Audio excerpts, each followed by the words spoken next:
It's Way Up with Angela Yee, and Jasmine Brand is here with me. I'm here. And we have somebody who we both absolutely love in the building. It's International Women's Day, and Pinky Cole is here. Hello, hello, hello. Now, we all know her as the founder of Slutty Vegan and an author, an entrepreneur, founder of American Sesh as well. Yes. We're going to talk about all of those things. She's also kind of like a rapper, too. I do a little bit of everything, okay?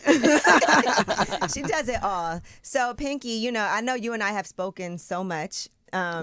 Just as far as like even when you did your book tour, we hosted your book tour here in New York. That was a great interview that we did, by the way. I loved it. It was great. And she's always giving back. And like this is some real thing because I know a lot of times people talk about empowerment, financial empowerment, you know, women's empowerment, Black-owned businesses.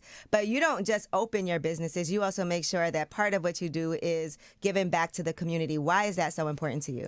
So, you know, it's interesting. When I was younger, I don't know if y'all know like the backstory. So my parents are Jamaican and my father did 22 years in prison. So my mother was just always the person to help everybody in the community. If you're Jamaican, you Caribbean, you need someone to stay, you can come over. So I was the kid like, Ma, you always want to help everybody. Right. And I didn't understand or realize until later on in life that she was the reason why I'm so selfless. So seeing her help everybody, see other people win, really just opened up my mind to say, you know what, like I want to create opportunity for other people. And I didn't even realize, I'm just now being able to like vocalize that's what it is. Right. But for a very long time, to see other people win gives me a sense of fulfillment. So when you talk about like the success in business, like money is great, notoriety is great, getting awards is great, but at the end of the day, what fulfills me is to know that like I can put my business in a certain area and still help people in the community win. Like that's the real success for me. And you also talked about structure when we spoke last, right? Because you can make a lot of money, but if your business is not, not structured properly, that's what I tell people because I had to learn that also. So can you discuss the importance of, because you talked about having your business, making all this money, but then not knowing like I got to pay this, I have to pay these taxes, I have to get an accountant. Like what are some of the major keys you can give somebody? So I always tell people, because I'm a walking testament, like you can look good on the outside.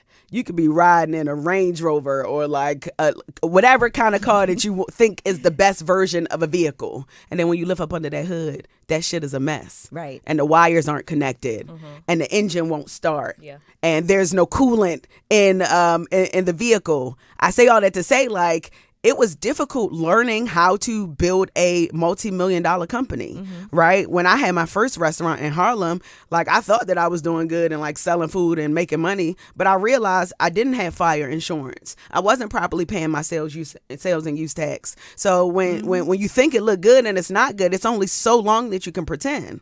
So as I maneuvered in business and grew as an entrepreneur, and thank you Google and YouTube University, okay? Like YouTube University. I had to learn and still learn how to be the CEO of a multi-million-dollar company. Do we do it well? Yes. But every day I got to learn something new. And that is a difficult challenge. Like you got to wake up every single day to conquer the world. And some days may be better than others, but like that's a real challenge. And now I know how people in the Olympics feel. I'm like, damn, y'all do this every day? And I've been doing this every day for the last almost 5 years. And Harlem, by the way, where you had your first business, where you had the fire, since you brought up the fire insurance, and then had to start all over. But now you've just had the ribbon cutting for your brand new Slutty Vegan in Harlem. Give me a clap track, no? It's full circle for you. What? It's the biggest full circle moment in the world. The reason why I'm always so excited, y'all, like every time you see me, my energy is on 10. Always. But yeah, where does that come from? Her diet. I'm actually raw vegan right now. Actually, for 23 days I've been raw vegan, no cooked food. What? I'm sorry. Sidebar. What inspired that particular regiment? Raw vegan? Yes. I just wanted to get clear. You know how sometimes you be cloudy? Like, we all know we're in this industry, right? And you're working so hard. You're on planes all the time. Like, you're doing everything for everybody else. I needed to just take a moment and step back and, like, really, like, reset. Okay. And resets are okay. I don't know about raw. You can do it. It's all about a mindset. And it's all about having the proper things, too. Like, you got to just make that, sure too. I got a chef. Shout out to Crystal Shea Raw. We got to get a chef if we do it. So, I'm sorry, one other question about this. No alcohol? No. You could do it, Jasmine. I did. You can do it. I did. Yeah, I was. Yeah. If you can have a baby, you could do that. Like there's nothing that and you so can't you do. feel more focused and my energy's on a gazillion right now. Okay. Right? Like I feel clear. I'm not tired. I lost about 15 pounds. And my spirit feels good. She gonna get and I pregnant move again, off too, energy. by the way. You get Please, no, don't put that That's on. exactly what happens. Doing those detoxes Don't put that on. and raw That's what happened to me. diets. You about to get Do pregnant y'all know again. I got 2 kids? We 2 know. I'm under about to 2. have 3. I don't need no. You said who's about to have 3? Oh, I thought you said you about to have 3. I was about to say congratulations. No, ma'am. Yeah, no, I'm not having no more. Because that's what does happen, though. Honestly, I I'm know gonna it just say does. that, yeah. That's what happened to me. Yeah, so we be jumping in and jumping out. But anyway, so She's like, moving on. so helping people is what was your question? What'd you ask? Harlem. We talk about Harlem. Yes.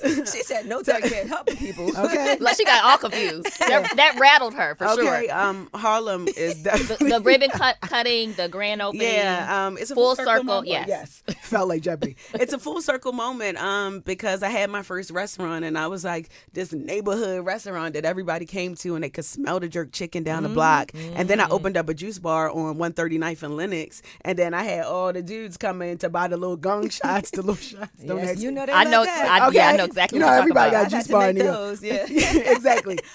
So like just building that familial connection with people in the community, I felt like Harlem adopted me, right? So now to come back 10 blocks from where I started and had and lost everything, and to do it again now as a multi-million-dollar company that's valued at $100 million. Okay.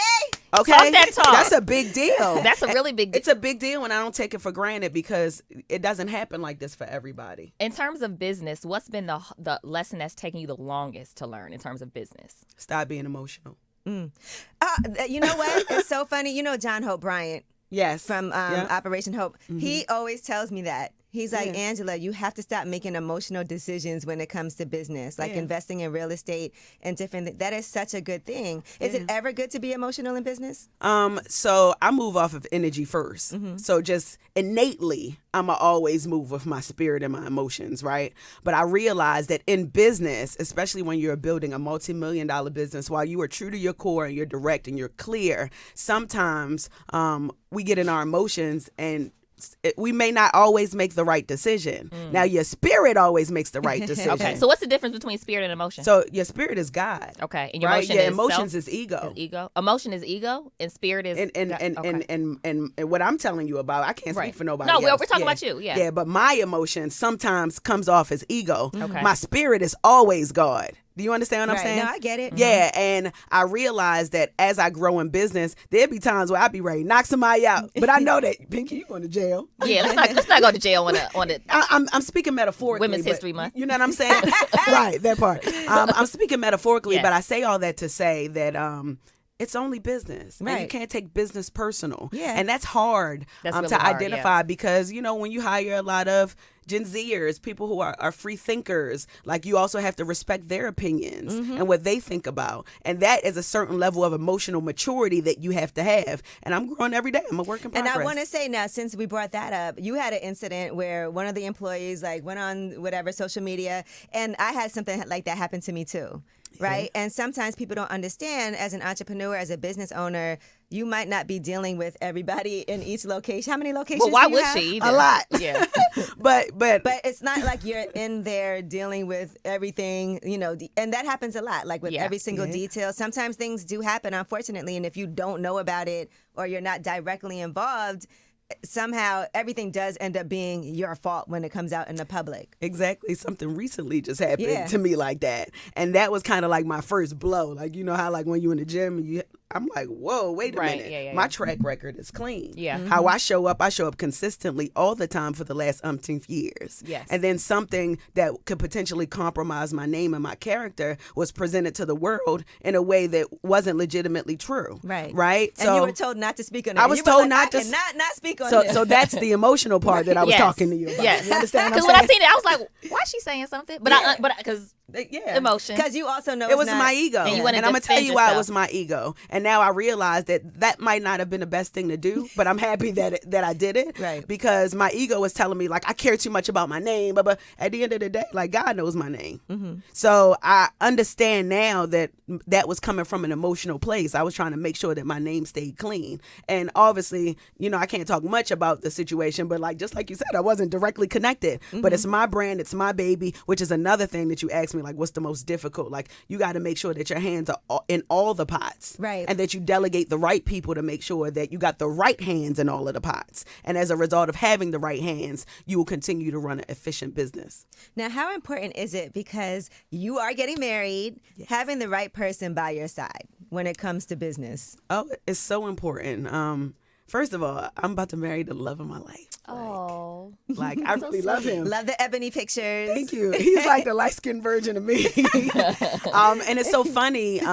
It's so divine how we met. So George Floyd, rest in peace to him, after he was murdered, you know, there was so much riots happening in Atlanta and around the world. And somebody busted the windows out of his restaurant when they were doing a riot downtown. So obviously everybody's talking about it, wanting to support him. So I sent him a DM like, hey. Did you see what he looked like first?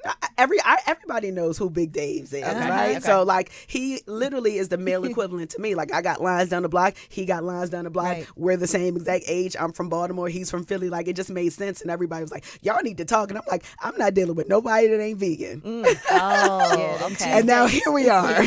That beef. How did you know he was the one? Because, Dan, let me tell you, it's such a loaded question. So when I met him, I felt it in my spirit. Mm-hmm. And I don't mean to get so spiritual on y'all, but like really, literally first sight? At first sight. And I wasn't trying to, this wasn't one of the things like I'm going to date him. It was a connection, like your soulmate don't have to be somebody that you're in a relationship with. Okay. And I knew that like something about this engagement or relationship, whether it's a friendship or something else, is going to be divine. Mm-hmm. I just didn't know it was going to show up like this. I grew up in a household where I've never seen women married, except for probably like one or two. So like that wasn't the example that I aspired to. Right. I'm just like, okay, cool. Like I like him, he likes me. I liked him. Yeah. So the idea of like really building a bond, and then I didn't even realize I can have kids. A doctor told me it was gonna be difficult, and then I got pregnant for the first time, and I'm like, this is the one. Right. Because I just felt like so many roadblocks were moved out of the way to make room for him to meet me. So that we can be together. And like we've been together almost 3 years now. We have 2 kids. We're about to get married on the 8th. No, he's more pescatarian. Okay. What I can appreciate is since since us being together, he's been a little more conscious in the food that he consumes. I feel like women are really great at stepping up their men when it comes to diets, when it comes to products, you know. Yeah, but he also stepped me up, right? Yeah. Like absolutely. I already had swag. He felt like he gave me more swag. But like, he gave you more swag. Did he help you with the fashion or just he is fashion. Like everything he wear head to toe drippy. Yeah. I seen that too. Everything. Oh, he will not leave out the house unless he's drippy. Me, I'm like, I'll wear some sweatpants and a t-shirt and call it a day. But he gave me a little razzle to my dazzle. Okay, razzle dazzle. Yeah, but like, we literally have a really good bond. He's my friend first. Like I don't hang with nobody except for him. And talk about the engagement too, the proposal. So I was 9 months pregnant. And he proposed to me at Essence Festival. Mm-hmm. And I had no idea. I'm thinking we doing a panel. I'm like, I'm on my thought leadership, like how Pinky Cole does, right? And, come on, third person. Okay. And he got bad back, right? So he tried to get on his knees. He did the best he could. All them cheese steaks. No, he had an accident. Okay. So he got on his knee and he proposed to me.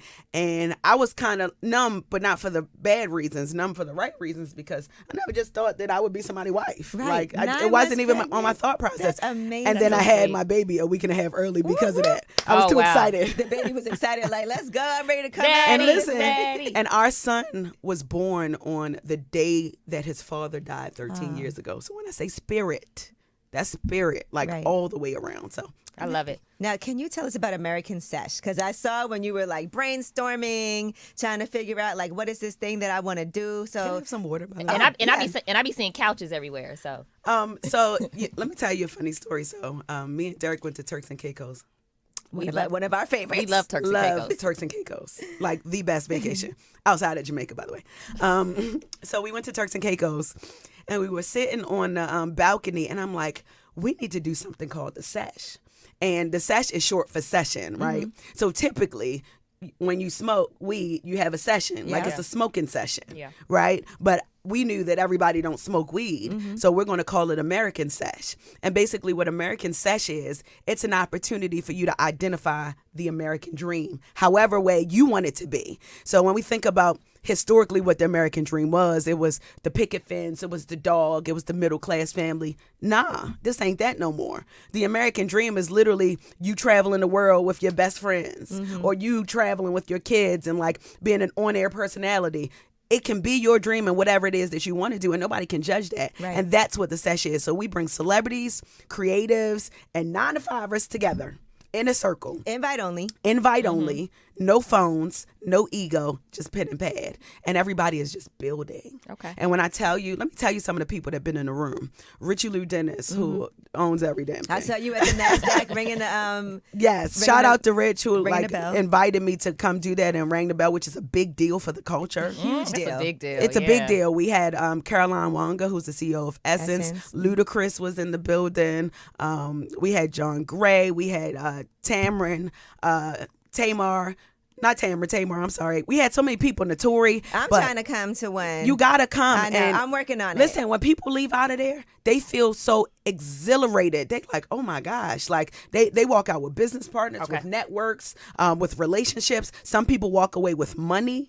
So this is something different because it's literally rising people up so that they can make a lane for themselves and create Because opportunity. sometimes it is, and I told this to Jasmine, we were discussing this the other day, just to sit down and come up with ideas.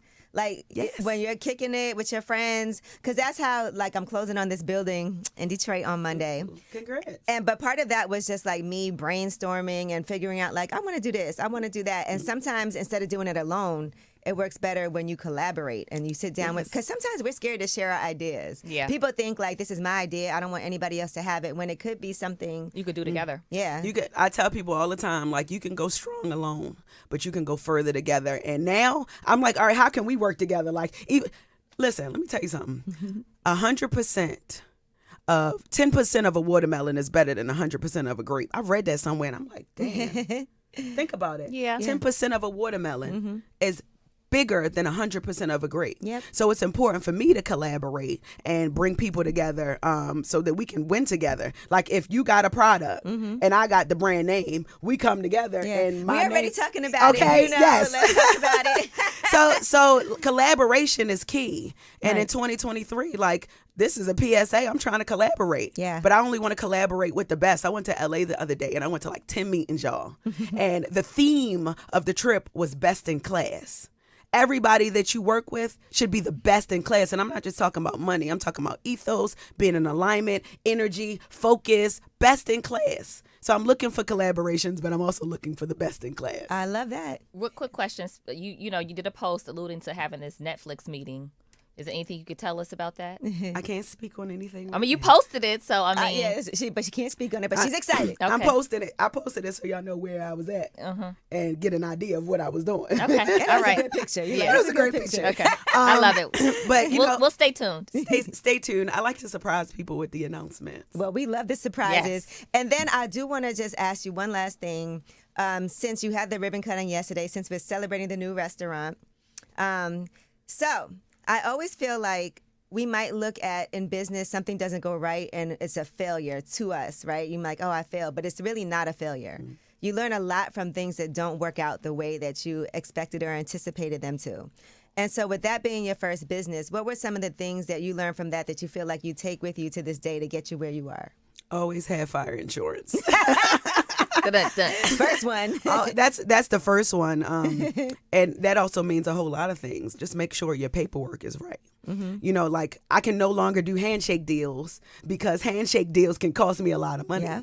And knowing that as you continue to grow and monopolize and build businesses will save you time, it'll save you money, and it'll keep you protected and have a peace of mind. I also keep with me the fact that I always got to take a risk. Never get too comfortable where you're afraid to take a risk, because taking risks has gotten me all of the opportunities in the world. I'll give you a quick example. I have a cup at Slutty Vegan, and on the cup it says drink the fuck up, but it's really drink the fuck up. Right, so it's not the cursing. Okay. And I did a vote. I did a focus group on if I should do a regular cup or a drink the fuck up cup. Every single person was like, "Don't do that. Like, kids are coming. It's not good." And I said, "You know what? I'm going to do it anyway. And I did it. And do you know that's a part of the reason why everybody talks about Slutty Vegan? Wow. Because a business would be so in your face and raw, but still sexy and sophisticated. So when I say take the risk and not get comfortable not taking risks, risk will take you a long way. Risk will get you in the door. Risk will give you the opportunity to be able to meet better relationships so that you can continue to grow. And risk literally gets you to that bag. Because even the name Slutty Vegan, people would have probably told Risky. you that's not a good name. Like you said, kids are going to come here. Risky. It's very memorable, I tell you Calling that. people slut, risky. Yeah. Because I'm redefining the term, Right. right? Playing the kind of music that we play in the restaurant, risky. Even you approaching people. I've heard stories about how when you were first starting and you would walk up to people and be like, I want you to manage me. Risky. I did that with Shaka Zulu. Yep. I heard about And he that. became my manager. Risky. And I'll never stop taking the risk because I know the moments that I don't take the risk, I see the difference. So, yeah. All right. Well, we love that. I mean, nobody better to be with us on International Women's Day. Congratulations. Yes. I know you have a lot more coming because you always do. I was telling Pinky, I don't know how she does it all. The kids, the husband, the businesses, I got a really the good sessions, team. the ideas, the book, everything. Yeah, it's but I love overwhelming it. just thinking about it. Yeah. I got a really good team. Can I leave something for the ladies? Since Yes. This is Women's History Month. I want to talk to my queens. You know, it feels so good to be rising to success. But success is very difficult because it's easy to get it, right? It's hard to keep it. You got to be consistent all of the time. So I'm encouraging everybody who's listening to this is never not be consistent, because consistency will allow you to elevate in your career and disrupt every single ceiling that was placed above you. And I like to burst all the ceilings because I'm consistent. And that consistent energy is always best in class. And it's best in class because I got the right team. So hopefully that is deposited in somebody's spirit. And happy Women's History Month. And thank you, Angela. Thank you. And Jasmine, for having me. Perfect. Thank you. You can see her also on the cover of Black Enterprise with the team. Yes, She with the takes team. it The whole everywhere. team. We love it. What Drake said, I got a really big team. And we got some really big dreams. Okay, let's go. It's Way Up with Angela Yee and Pinky Cole.